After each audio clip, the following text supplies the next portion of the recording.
Hello friend, welcome to our YouTube channel Parikshan academy. दोस्तों, हम लोग यूपीडी मैथ की क्लास को देख रहे हैं। उसमें हम लोग पिछली क्लास में ज्योमेट्री के चैप्टर को स्टार्ट किया था। उसमें हम लोग रेखा और कोण के बारे में डिस्कस किया था। रेखा क्या होता है, रेखाखंड क्या होते हैं, उसके बारे में हम लोग संपाती रेखा क्या होते हैं और प्रतिच्छेदी रेखा क्या होती है, इसके बारे में एक करके डिस्कस किया गया था।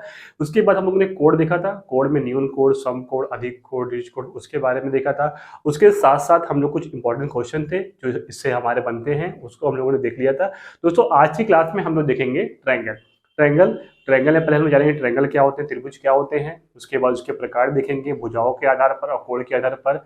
उसके साथ साथ सर्वांग समता क्या होती है, समरूपता क्या होती है, उसको भी देखेंगे और पाइथागोरस प्रमेय को देखेंगे। और उसके बाद जो हमारे इंपॉर्टेंट क्वेश्चन बनते हैं उससे, उसको भी हम लोग इसी क्लास में डिस्कस करेंगे। चलिए दोस्तों, स्टार्ट करते हैं। तो पहले हम लोग समझ लेते हैं त्रिभुज क्या होता है। तो त्रिभुज पहले देखते हैं, त्रिभुज क्या है।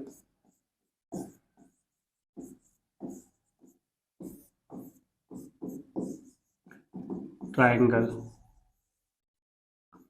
त्रिभुज क्या होता है, ट्रायंगल। ट्रायंगल क्या होता है, तीन भुजाओं से घिरी हुई आकृति को क्या कहते हैं, त्रिभुज कहते हैं। जिसमें देख लें, ये हमारा क्या है, तीन भुजा है और घिरी हुई आकृति है, तो ये हमारे क्या कहलाएंगे, त्रिभुज कहलाएंगे। प्रत्येक त्रिभुज में कितने शीर्ष होते हैं, शीर्ष या कॉर्नर,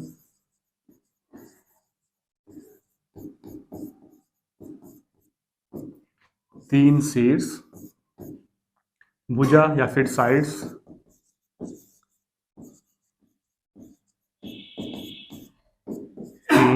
एंगल कितने होते हैं, कोण, तीन। ठीक है, अब देखिए इसमें पहले हम लोग समझो शीर्ष क्या होता है। देखिए ये हमारा क्या है, शीर्ष है, ए बी और सी, ये हमारा क्या है, शीर्ष, या फिर इसको क्या कहते हैं इंग्लिश में, कॉर्नर कहते हैं। उसके बाद देखिए ये हमारी भुजा है, ए बी हमारी क्या है, भुजा है। बी सी हमारी, ए सी हमारी भुजा है और बी सी हमारी भुजा है। कोण क्या होंगे, देखिए ये कोण है, एक ये कोण है और एक ये कोण है। इसको हम लोग अलग से लिख देते हैं। अगर शीर्ष की बात आती है तो शीर्ष हमारे क्या होंगे, ए बी और सी, शीर्ष हो गए। साइड्स हमारी क्या हो जाएगी, या फिर भुजा, ए बी, बी सी और सी ए, ये होगी भुजा। कोण हमारे हो जाएंगे एंगल ए, एंगल बी और एंगल सी, ये हो गया। उसके साथ साथ त्रिभुज के तीनों कोणों का मान कितना होता है, 180 अंश होता है, 180 अंश। त्रिभुज के तीनों कोणों का मान कितना होगा, संपूर्ण पूरा जोड़ेंगे तो हमारा कितना हो जाएगा, 180 अंश के बराबर होता है। ये था, हम लोगों ने ट्रायंगल देख लिया। इसके बाद हम लोग देखेंगे त्रिभुज के प्रकार।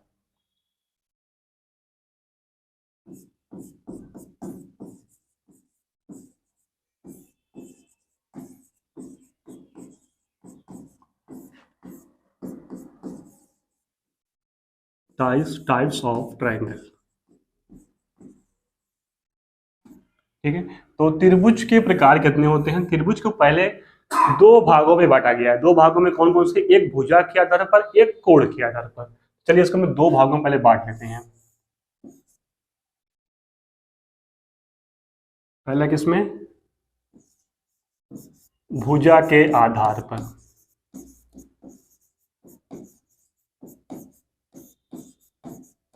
दूसरा कोण के आधार पर।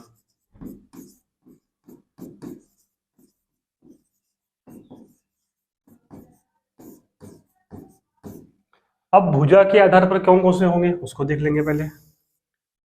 पहला होता है हमारा भुजा, भुजा के आधार पर होगा समबाहु त्रिभुज,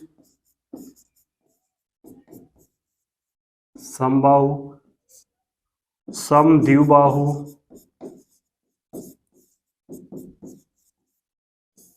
और तीसरा हो जाएगा हमारा विषमबाहु।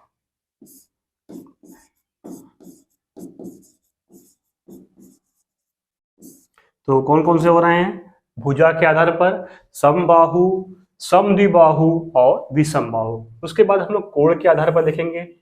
पहला होगा हमारा न्यून कोण त्रिभुज, क्योंकि हम लोग कोण के अंतर्गत कल हम लोग पढ़े थे,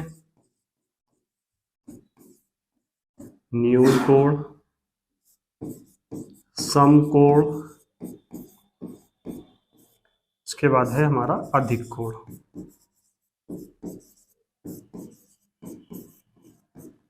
अब एक एक करके हम लोग सब समझते हैं। पहला क्या है, त्रिभुज के क्या कितने प्रकार है, दो प्रकार का बांटा गया है। कौन कौन से, एक भुजा के आधार पर, दूसरा कोण के आधार पर। तो भुजा के आधार पर पहला हमारा समबाहु।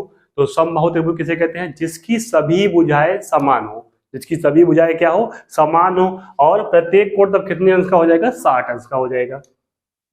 सभी भुजाएं समान,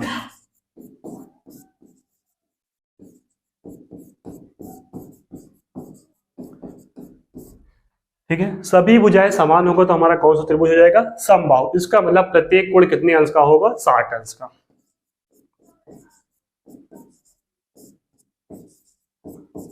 त्रिभुज के तीनों कोणों का मान कितना होता है, 180 अंश। अगर सभी भुजाएं समान होगी तो प्रत्येक कोण कितने का हो जाएगा, 160 अंश का हो जाएगा। 60 तिहाई 80 हो जाएगा, 60 तिहाई 180। प्रत्येक कोण कितने अंश का होगा, 60 अंश का। उसके बाद दूसरा देखेंगे समद्विबाहु त्रिभुज,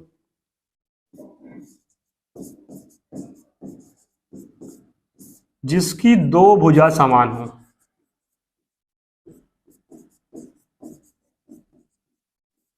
जिसकी दो भुजा समान हो वो हमारा कौन सा त्रिभुज कहलाएगा, समद्विबाहु त्रिभुज। फिगर भी देख लेते हैं साथ में ही, ठीक है। ये हो जाए हमारा समबाहु, जिसकी सभी भुजाएं समान है। आप लोग समझ सकते हैं ऐसे, ठीक है, क्योंकि एग्जैक्ट मेजर तो नहीं कर रहे, लेकिन हम लोग समझ सकते हैं ऐसे, जिसकी दो भुजाएं समान हो। देखिए ये भुजा इस भुजा के बराबर हो गई तो हमारा हो जाएगा समद्विबाहु, और इसमें सभी भुजाएं समान है तो हो जाएगा समबाहु। अगला है विषमबाहु त्रिभुज,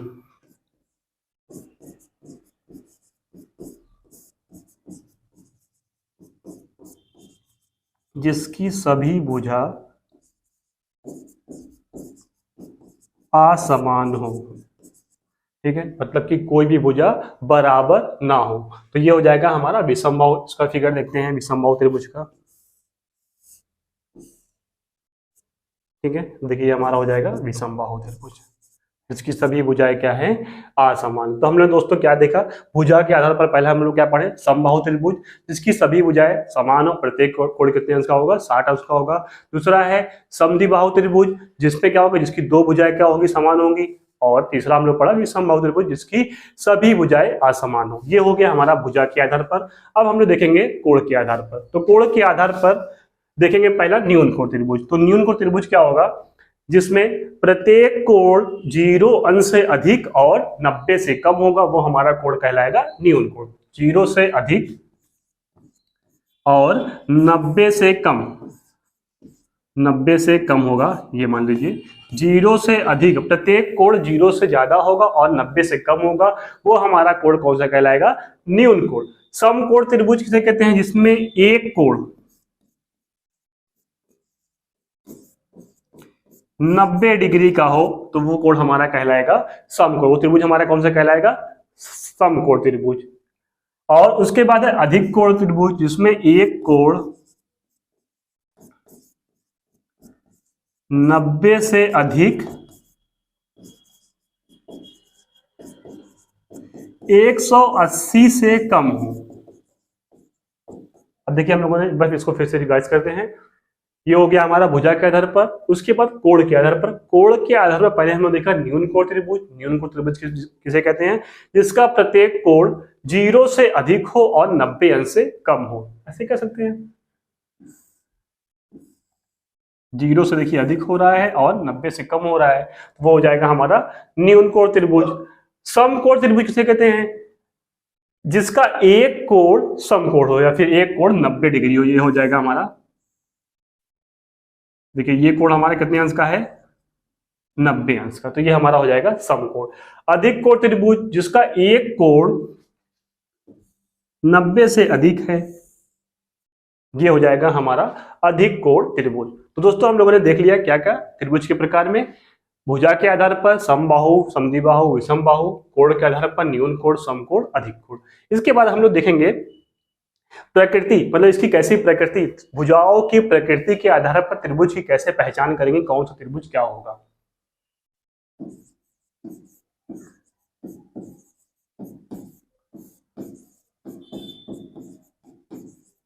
भुजाओं की प्रकृति के आधार पर त्रिभुज की पहचान।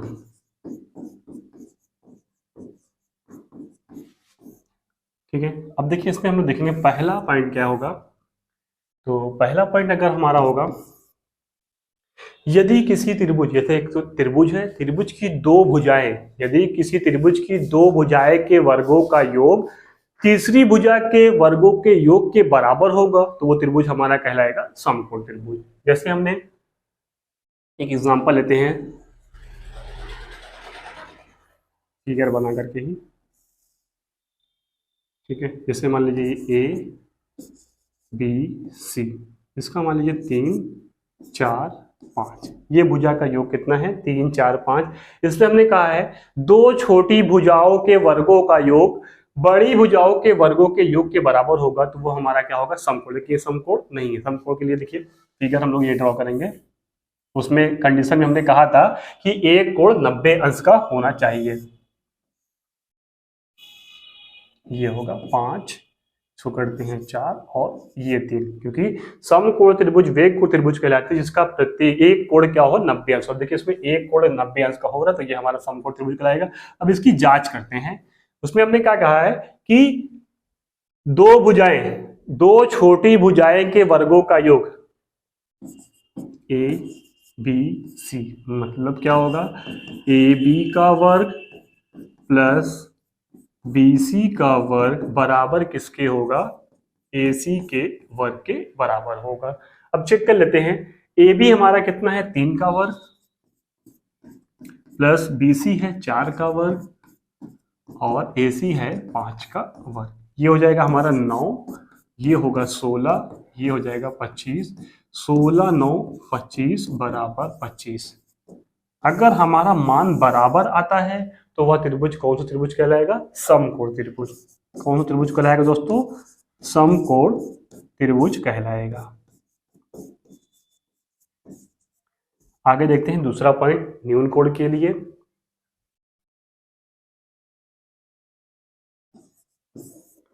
दूसरा त्रिभुज हम लोग देखेंगे कौन सा त्रिभुज जान करेंगे न्यून कोण या फिर अधिक कोण। तो यदि दो छोटे त्रिभुजों का योग, त्रिभुजों के वर्गों का योग बड़ा जो त्रिभुज होगा उसकी भुजाओं के वर्गों के योगफल से छोटा होगा, तो अगर मतलब कि दोनों का बड़ा होगा और जो छोटा हो जाएगा तो हमारा हो जाएगा न्यून कोण और उसी का अपोजिट क्या हो जाएगा हमारा अधिक कोण। चलिए उसको भी देखते हैं। जैसे हमने दे दिया डायरेक्ट पहले समझ लेते हैं 5 6 7, 5 6 7। इसमें हमने क्या कहा है छोटी, दोस्तों आप लोग फिगर में मत जाइए, फिगर की मेजर नहीं कर रहे हैं हम लोग, एग्जैक्ट मान तो मान नहीं रहे, लेकिन आप समझ सकते हैं कि इसका इतना इतना मान दिया गया है। इसमें ये कहा है 6 का वर्ग प्लस 5 का वर्ग, या फिर 5 6 करते हैं 5 का वर्ग और 6 का वर्ग। आगे देखते हैं तीसरी संख्या क्या हमारी 7 का वर्ग, ये हो जाएगा 25 और 36, ये हो जाएगा 49। इसको जोड़ेंगे ये हो जाएगा 6 5 11, 3 2 5 और 1 6, ये 49।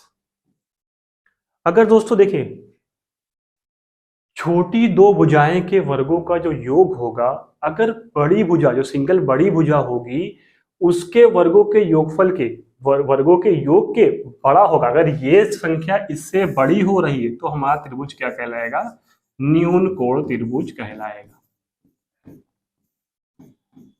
एक बार इसको फिर से समझ लेते हैं।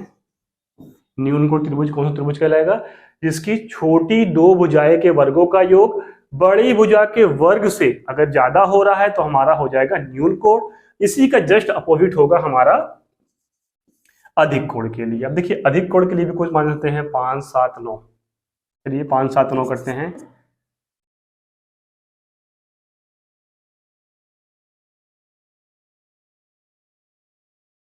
ये 5 का वर्ग 7 का वर्ग और यहाँ करते हैं 9 का वर्ग। नहीं, यहाँ पे हमको कम करना है, ज्यादा करना है तो ये हो जाएगा मान लीजिए 12 का वर्ग करते हैं।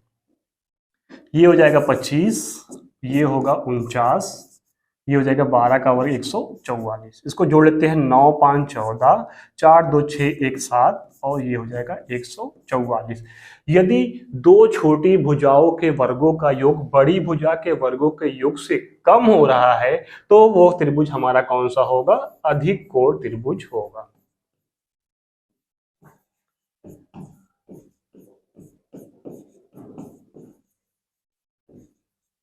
ठीक है दोस्तों, देखिए हमने क्या देखा, अगर छोटी भुजा के वर्गों का योग बड़ी भुजा से ज्यादा हो रहा है तो न्यून कोण होगा, और उसी का अपोजिट होगा, छोटी दो भुजाओं के वर्गों का योग बड़ी भुजा से छोटा हो रहा है, बड़ा होने पर न्यून कोण, छोटे होने पर अधिक कोण होगा। ये तो हमने देखा प्रकृति, कैसे पहचानेंगे कौन सा त्रिभुज, इसी पर ही हमारा ट्रिपलेट वर्क करता है। इसके बाद हम लोग देख लेते हैं पाइथागोरस प्रमेय। तो पाइथागोरस प्रमेय क्या कहता है उसको देखते हैं, पाइथागोरस थ्योरम।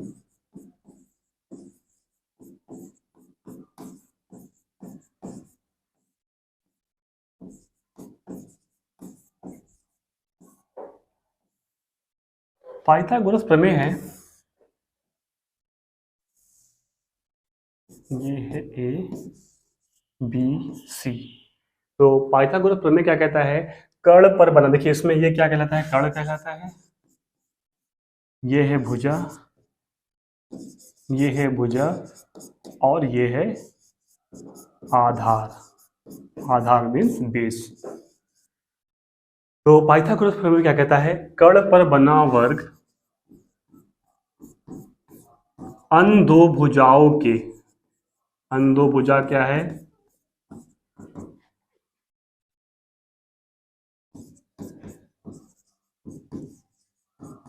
के वर्गों के योगफल के बराबर होता है। कहने का तात्पर्य यह है, कर्ण पर बना वर्ग AC का स्क्वायर बराबर AB का स्क्वायर प्लस BC के स्क्वायर के बराबर होगा। इसका मतलब देखिए, जो ये मान, इसका जो मान होगा, इसका मान का वर्ग करके इसके मान के बराबर। इसका हम लोग ट्रिपलेट देखते हैं, अभी हम लोग देखा था 3 4 5 वाला, तो अब इसी को यहाँ पे अप्लाई करते हैं। मानिए इसकी वैल्यू क्या हमने 3 रखी है, इसकी वैल्यू 4 रखी है और ये 5 रखी है, कर्ण की वैल्यू कितनी रखी है, 5 रखी है। चलिए यहाँ पे देखते हैं, 5 का वर्ग बराबर 3 का वर्ग प्लस 4 का वर्ग, तो ये हो जाएगा 25, 9 प्लस 16, 25 बराबर 25। अगर हमारा दोस्तों कर्ण पर बना वर्ग अन दो भुजाओं के वर्गों के योगफल के बराबर होता है तो वो हमारा क्या कहलाएगा, पाइथागोरस प्रमेय। पाइथागोरस प्रमेय दोस्तों यही कहलाता है, कर्ण पर बना वर्ग अन दो भुजाओं के वर्गों के योगफल के बराबर होता है। इसके बाद अब हम लोग देखते हैं त्रिभुजों की सर्वांग समता। त्रिभुजों की सर्वांग समता से संबंधित प्रतिबंध है। दोस्तों पहले समझिए सर्वांग समता क्या होती है। यदि एक त्रिभुज दूसरे त्रिभुज को पूरा पूरा क्या करता है, ढक लेता है, उसको कवर कर लेता है, तो वो त्रिभुज हमारा क्या कहलाता है, सर्वांगसम त्रिभुज कहलाता है। इसके बारे में कुछ हमारे नियम है कि किस आधार पर त्रिभुज हमारा सर्वांगसम होगा, उसको हम लोग एक एक करके देखेंगे। तो पहला है SAS, मतलब कि साइड एंगल साइड।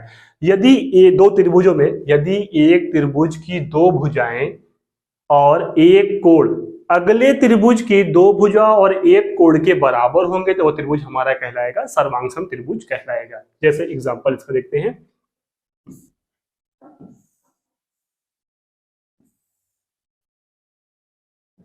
इसमें दो त्रिभुजों की बात होती है दोस्तों। तो इसमें कहा है, इसका नाम देते हैं ABC और PQR। क्या कहा है, ये दो साइड, साइड हमारी क्या होती है, भुजा। मतलब कि अगर दो भुजा है, ये भुजा और ये भुजा, दो भुजा और एक कोण समान होंगे, मान लीजिए ये भुजा ये भुजा, ठीक है। एक त्रिभुज की दो भुजा एक कोण अगले त्रिभुज की दो भुजा एक कोण के बराबर होंगे तो वह त्रिभुज हमारा कहलाएगा सर्वांगसम त्रिभुज कहलाएगा। इसमें कोण A बराबर कोण P हो जाएगा और भुजा हमारी AB बराबर PQ हो जाएगा और AC बराबर PR हो जाएगा। तब हमारा ये कौन सा त्रिभुज कहलाएगा, सर्वांगसम त्रिभुज कहलाएगा। दूसरा है ASA, मतलब कि है एंगल साइड एंगल, ठीक है। चलिए इसमें क्या है, यदि एक त्रिभुज, दो त्रिभुजों में एक त्रिभुज, पहला त्रिभुजों की दो कोण और एक भुजा अगले त्रिभुज के दो कोण और एक भुजा के बराबर होंगे तो वह त्रिभुज हमारा सर्वांगसम त्रिभुज कहलाएगा। इसको भी देखेंगे।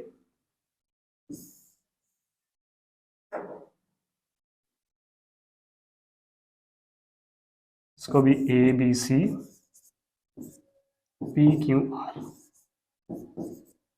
ठीक है, ए बी सी और पी क्यू आर करके चेक कर लेते हैं इसको।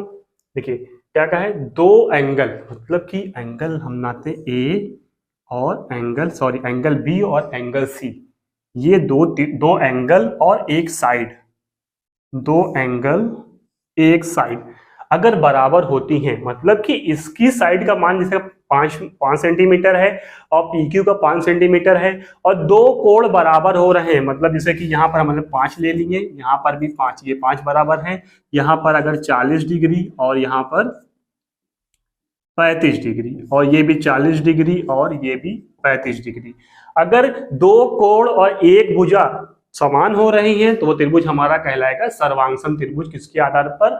एंगल साइड एंगल के आधार पर। इसमें भी क्या हो जाएगा, कोण बी बराबर कोण क्यू और कोण सी बराबर आर, ए बी बराबर पी क्यू के बराबर होगी। तो दोस्तों हम लोगों ने दो देख लिया, पहले क्या था साइड एंगल साइड, उसके बाद दूसरा था क्या एंगल साइड एंगल। तीसरा देखते हैं RHS, मतलब क्या होगा,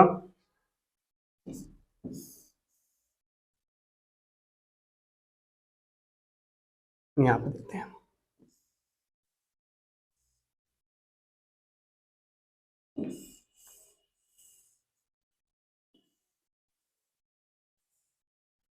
एक कर्ण, मतलब से त्रिभुज का क्या है कर्ण, और उसकी संगत भुजाएं अगर समान होती हैं तो वह त्रिभुज भी हमारा सर्वांगसम त्रिभुज कहलाएगा। किसके आधार पर?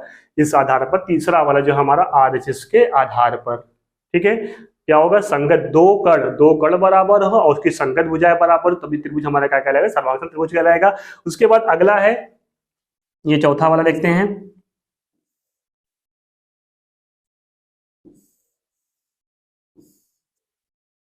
त्रिभुज तो हमने ऐसे बना लिया, आप समझने के लिए है। अब देखिए, जिसमें सभी भुजाएं क्या हो, समान हो, दूसरी भुजा इसके समान हो, पहली इसके समान हो और ये इसके समान हो, तीनों भुजा अगर समान, क्या है साइड साइड साइड, अगर हमारी तीनों भुजा दूसरे एक त्रिभुज की तीनों भुजा दूसरे त्रिभुज की तीनों भुजा के समान होती है तो त्रिभुज हमारा सर्वांगसम त्रिभुज कहलाएगा। एक बार इसको फिर से समझ लेते हैं। त्रिभुजों की सर्वांगसमता संबंधी हमारे प्रतिबंध क्या है, पहला है SAS, साइड एंगल साइड। तो साइड एंगल साइड में क्या होगा हमारा, दो साइड, एक त्रिभुज की दो साइड और एक एंगल अगले त्रिभुज की दो साइड और एक एंगल के बराबर होगा, त्रिभुज हमारा सर्वांगसम कहलाएगा। दूसरा पॉइंट है एंगल साइड एंगल, एक त्रिभुज की दो एंगल और एक साइड अगले त्रिभुज के दो एंगल और एक साइड के बराबर होगा, त्रिभुज हमारा सर्वांगसम कहलाएगा। अगला है RHS, इसमें क्या होगा, कर्ण का जो होगा, कर्ण, एक त्रिभुज का कर्ण अगले त्रिभुज के कर्ण के बराबर हो और उसमें एक उसकी जो संगत भुजा हो वो क्या हो, एक दूसरे के बराबर हो, तो त्रिभुज हमारा सर्वांगसम त्रिभुज कहलाएगा। अगला है प्रतिबंध SSS, मतलब क्या है, एक त्रिभुज की तीनों भुजाएं अगले त्रिभुज की तीनों भुजाओं के समान हो, मतलब कि क्या है, जो A बराबर हो AB बराबर जो हो BC AB, इसका नाम दे देते हैं ABC PQR। इसका मतलब ये हो जाएगा AB बराबर PQ, BC बराबर QR और AC बराबर PR के समान होगा, त्रिभुज हमारा क्या कहलाएगा, सर्वांगसम त्रिभुज कहलाएगा। दोस्तों आप लोगों ने देख लिया। अब देखते हैं हम लोग समरूपता। त्रिभुज की समरूपता कब होती है? इसमें क्या होगा दोस्तों, अगर हमारा एंगल समान होगा, त्रिभुज की समरूपता में अगर हमारा एंगल समान होगा, त्रिभुज हमारा क्या कहलाएगा, समरूप त्रिभुज कहलाएगा। इसमें देख लेते हैं।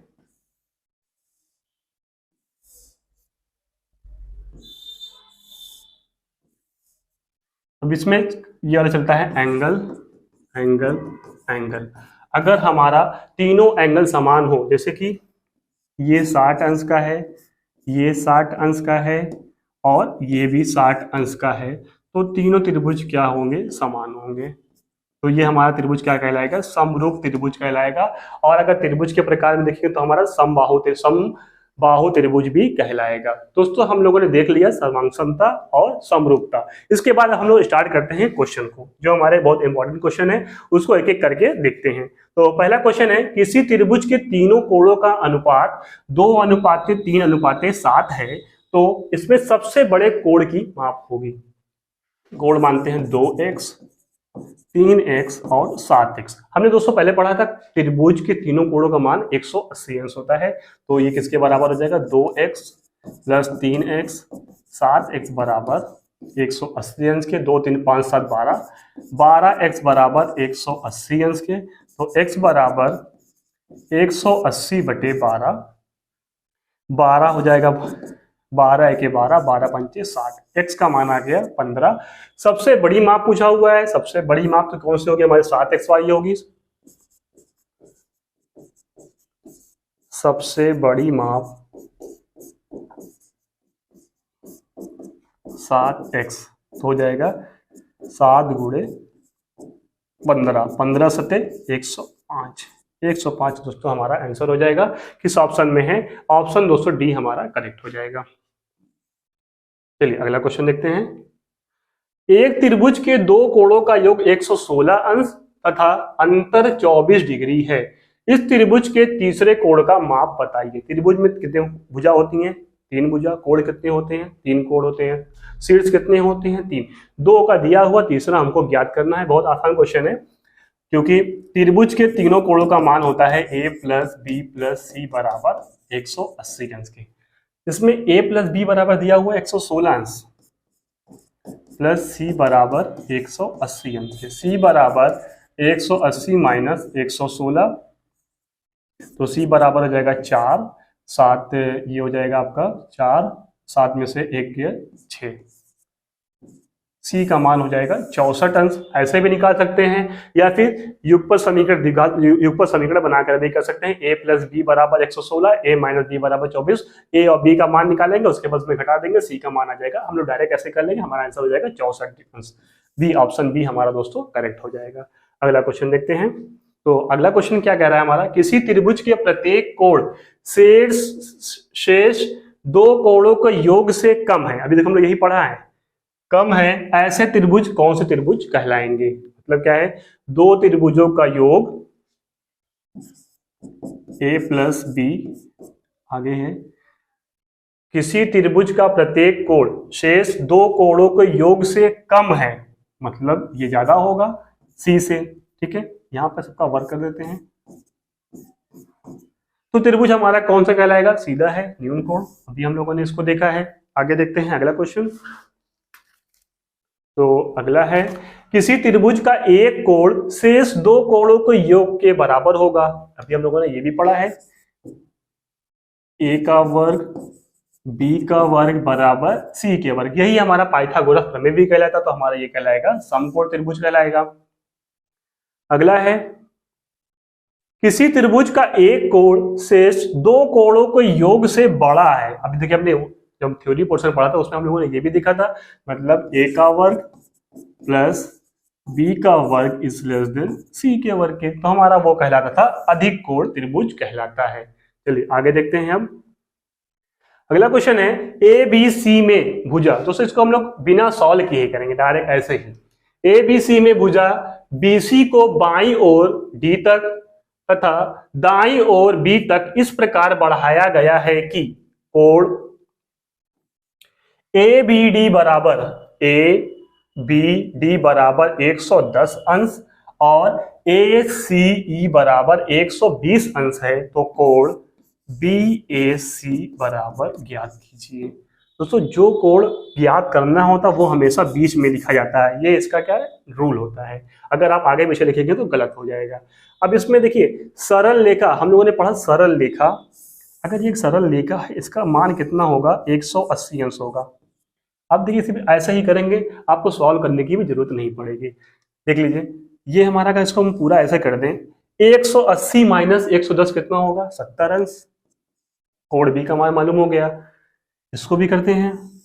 180 माइनस 120 60 अंश। हमें कोण सी का भी मान मालूम हो गया।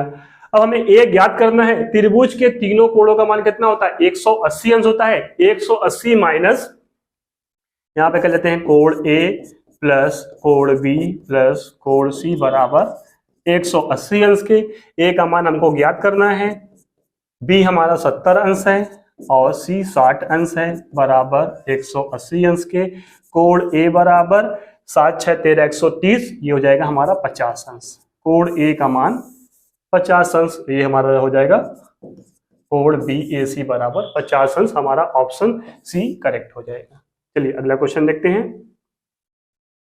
अगला क्वेश्चन है, दी गई आकृति में कोण बी ए सी बराबर 30 अंश, ए बी सी बराबर कोण ए बी सी बराबर 50 अंश और सी डी ई बराबर 25 अंश हो तो कोण ए ई डी याद कीजिए। ए ई डी याद करना है, ये वाला कोण, ये वाला कोण दिख रहा है आपको, ये वाला कोण हमको ज्ञात करना है। पहले हम लोग एक एक करके ज्ञात कर लेते हैं। देखिए त्रिभुज, ये छोटे वाले त्रिभुज बात करते हैं। त्रिभुज ए बी सी, तो ए बी सी में अगर ये 30 है, ये 50 है, कितना हो जाएगा 80, तो ये कितना हो जाएगा हमारा 100 अंश हो जाएगा। ठीक है दोस्तों, क्योंकि त्रिभुज के तीनों कोणों का मान कितना होता है 180 अंश। 30 50 80, 80 100, 180 और 100 हो जाएगा 180। अब आगे इसको ज्ञात कर लेते हैं। टोटल कितना मान होता है 180 अंश, सरल रेखा का मान कितना होगा, ये अगर हमारा 180 होगा, 100 दिया हुआ तो ये कितना होगा 80 अंश हो जाएगा, ये भी मालूम चल गया। अब इसको मालूम कर लेते हैं, ये वाला त्रिभुज, क्योंकि त्रिभुज के, अब देखिए इसी त्रिभुज की बात करेंगे, ई सी E B C E D, त्रिभुज सी ई डी, तो ई का मान कितना हो जाएगा 80 और ये 25 है, तो कितना हो जाएगा 105, इसका मान हो जाएगा 75 अंश। 75 अंश मालूम हो गया। अब हमें ज्ञात करना है ए ई डी, मतलब ये वाला त्रिभुज हमको मालूम करना है, ये वाला, ये कितने अंश का होगा। अब देखिए यही रेखा अगर हम इसको हम ऐसे कर दे, एक मान हमको दिए, पूरा मान कितना होता है 180 अंश होता है, उसमें हमें 75 अंश फंसा है, तो 180 माइनस 75 करेंगे हो जाएगा 105 अंश, और यही हमारा हो जाएगा 105 अंश। किसके बराबर है, कोण ए ई डी बराबर 105 अंश। बस यही था, हमारा आंसर हो जाएगा 105 अंश। ऑप्शन ए हमारा दोस्तों करेक्ट हो जाएगा। चलिए देखते हैं अगला क्वेश्चन। तो अगला क्वेश्चन है, दी गई आकृति में एबीसी की भुजा, कोण एबीसी की भुजा सीडी को डी तक और भुजा बीई को ई तक बढ़ाया गया है। यदि एबीडी बराबर, इसको बढ़ाया गया, यही बढ़ाने की बात कहा है, यदि कोण ए बी डी बराबर 130 अंश, ए बी डी बराबर, ये वाला त्रिभुज कोण जो है कितना है 130 अंश है। अगला है सी ए ई, तो सी हमारा ये है, ए है ई, सी ए ई बराबर 180 अंश, तो कोण ए सी बी बराबर ज्ञात करना है, मीन्स सी वाला कोण ये कितने अंश का होगा ये हमें ज्ञात करना है। अब देखिए फिर हम लोग वैसा ही करेंगे। देखिए ये हो जाएगा 180 माइनस 130, 50 अंश, ये 50 अंश हो गया, इससे माइनस करेंगे तो 180 माइनस 80, 100 अंश,